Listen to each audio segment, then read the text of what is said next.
Hello guys, welcome back to this channel. In today's video, I'm going to show you how we can remove unwanted object from our video on Inshot application. Okay, let's get into it. Here I have created a project on my Inshot application, and for example guys, I'm going to remove this object from my video.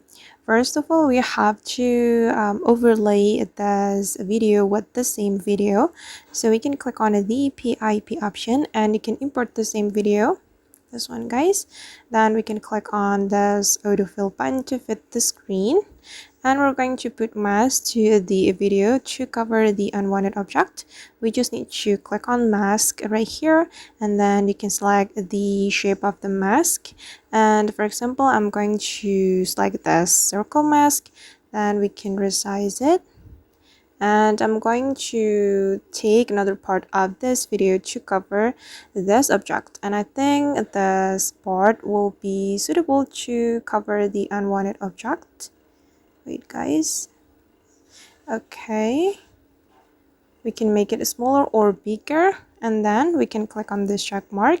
Then we just need to drag the mask to cover the object. Okay, like this. Alright, and I think it's done guys. And after you're done, you just need to click on this check mark again, and this is the result. If you're not satisfied with the result, you can keep adjusting. And I know that maybe this trick will not work on all videos you have, but at least here I just want to show you the basic step to remove unwanted object from our video on Inshot application. Alright guys, and that's how we can remove unwanted object from our video using Inshot application. I hope this tutorial will be useful for you. Thank you so much for watching and see you in the next video.